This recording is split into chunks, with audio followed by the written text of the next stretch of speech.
Hey everyone, how are you all? It's me, Nikki. I've realized that I actually haven't even really introduced myself to all of you, not like properly. Like I've been using my model name, but that's not me really. So I am Nicole Lowe, and I am a transgender female. Um, I've been transitioning. Well, I've been transitioning for my whole life, really, but I've been medically transitioning. I've been medically transitioning for about 15 months now. Like I'm pushing 15 months. I'm so old. And it has been quite a journey. Like I'm giving you guys like the backstory, like previously on Nicola. No, no. Okay, like that could be a bad series. Previously on Nicola, that could be a whole different story. Um, but yeah, so it has been a journey. There's been a lot of ups and a lot of downs, but I am happy. And yeah, so I just wanted to do this video because the last time I did a video was 4 months ago, and I just watched it now and I was like, wow, I actually didn't speak about anything in particular. So I am going to talk about where I am now, basically. Um, so I have recently just moved in with a girl. I know. I'm dating a beautiful woman.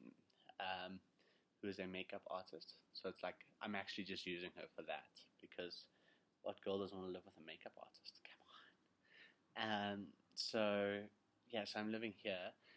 Been on hormones for 15 months, and I've only really started to see major changes in the last like 6 months. I was before very muscular and very built.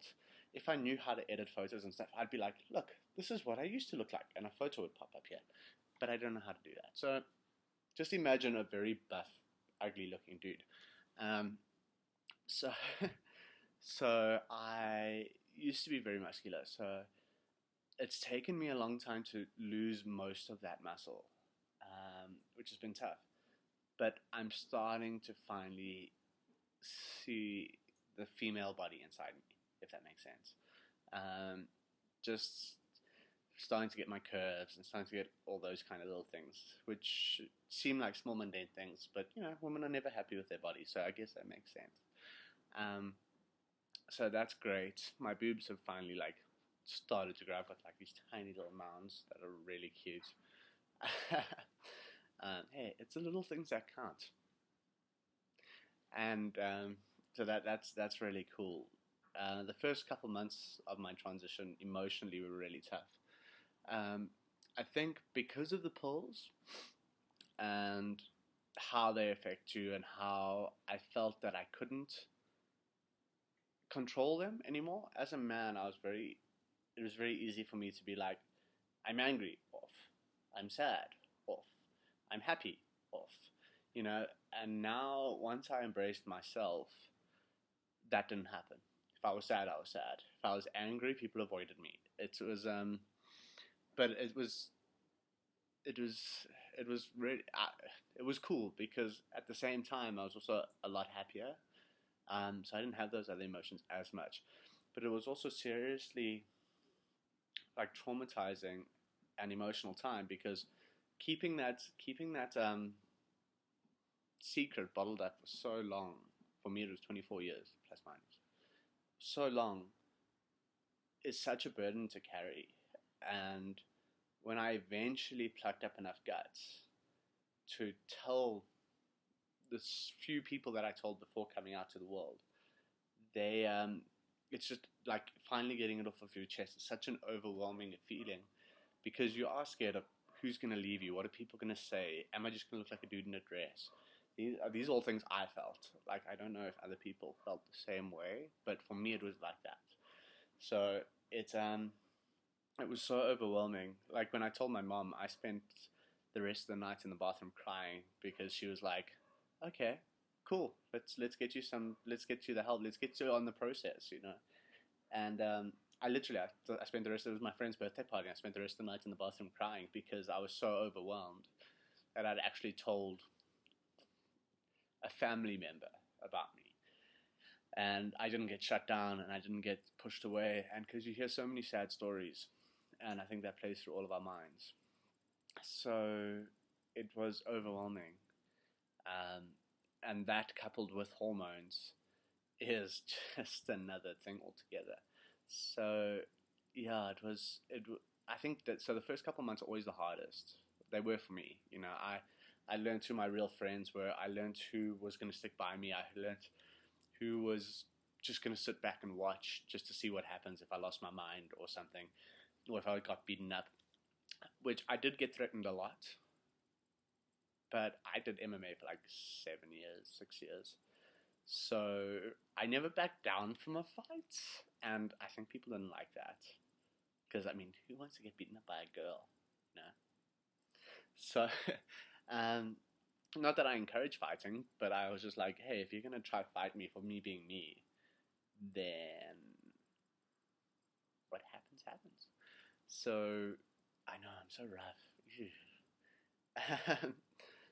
So, yeah. So, I went through all of these things, and it was hard. Like, it really was hard. I moved from Durban to Joburg, moved back in with my parents. I'd been living by myself like years. And that was an adaptation because they were adapting as well. And having to live with them trying to get used to new gender, like pronouns, and just realizing that I was a girl, especially coming from the life that I used to live, they struggled to click with that.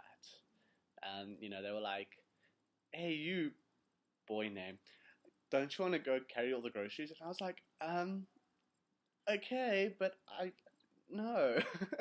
Like, I'll help. I don't mind. While I have the muscles, I'll do it. But first of all, boy name invalid, and he invalid. So, get it right. So it was lots, and at first it really did annoy me, and it really did hurt me. And then I just realized, as much of a process as it is for me, it's something I've always known.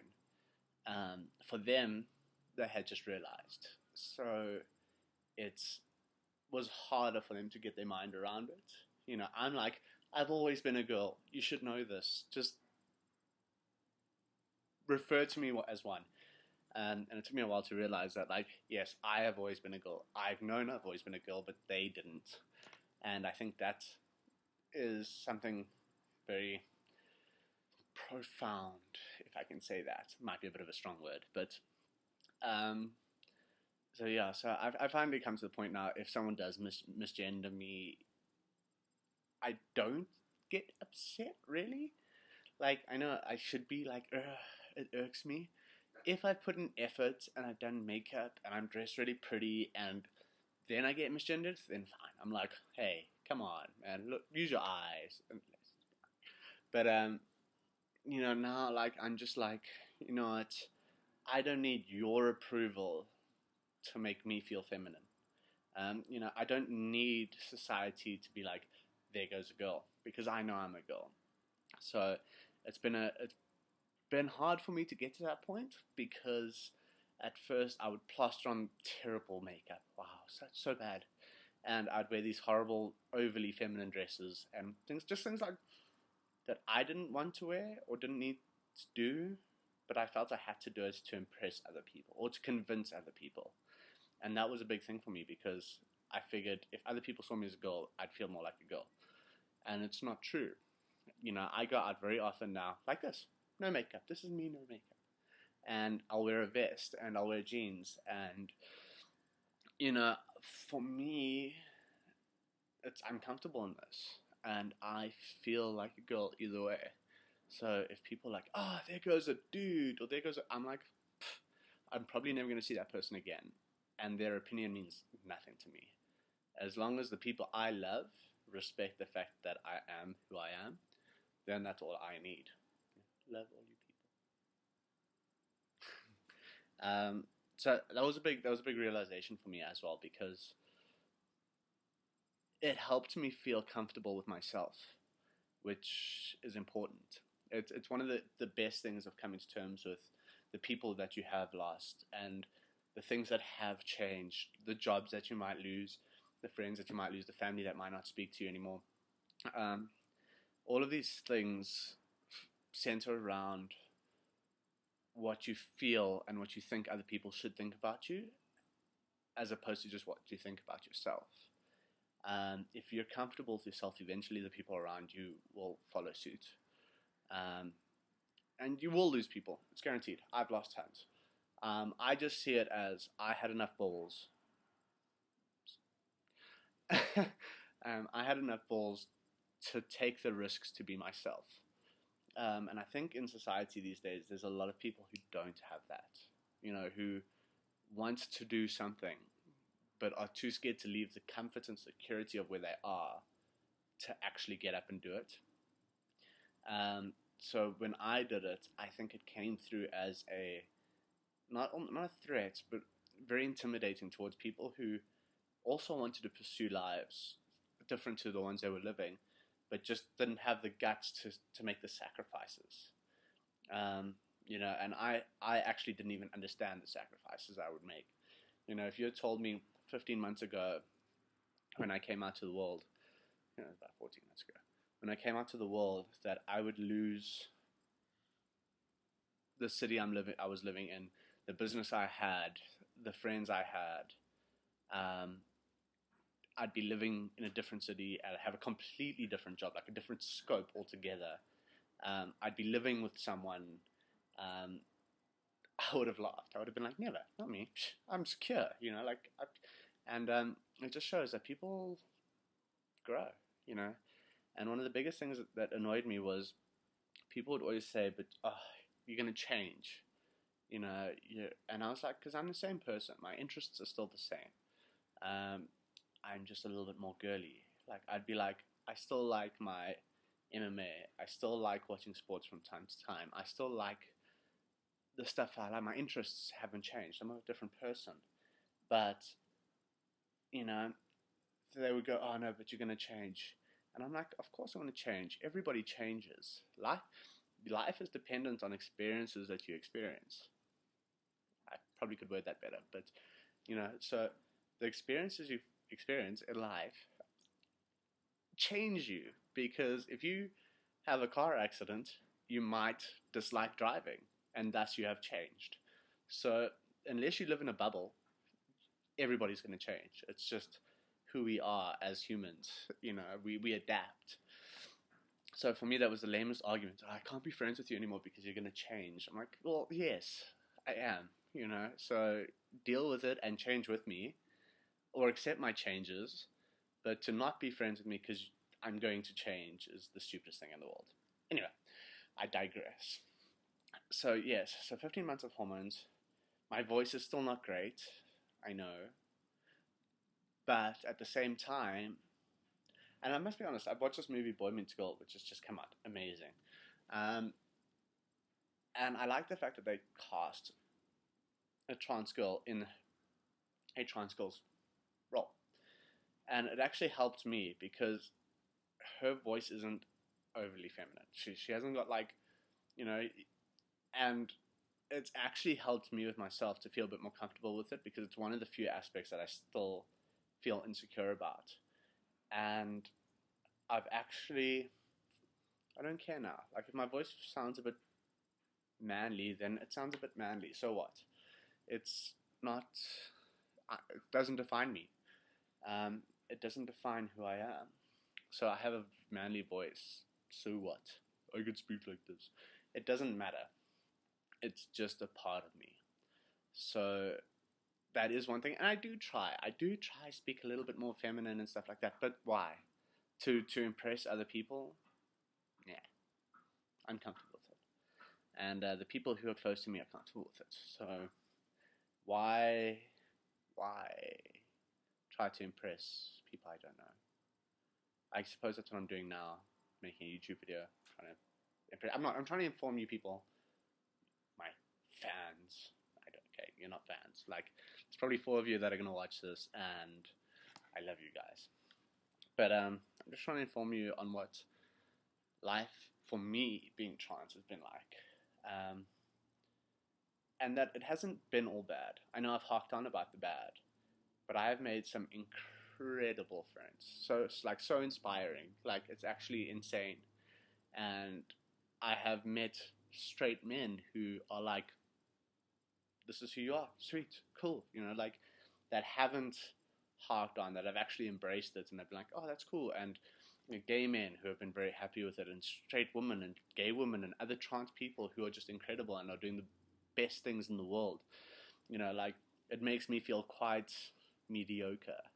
Okay, this video's getting long. But yeah, I mean, it makes me feel so mediocre compared to what some of these other people are doing. But I like that. I like that I hang around and associate myself with doers, with people who are actually making a difference in some way. It doesn't have to be changing the world, but every action you do has an effect. And all the people in my life now have had massive effects on me. So I wouldn't be the person I am now without them. So I think I'm going to end it there. I've harped on a lot. I know. I'm sorry about stuff I think I might have said already. But the main topic for me was just to accept yourself as the most important thing. You don't have to get makeup on and dolled up and stuff to go to the shops, you know, to like, unless you actually want to.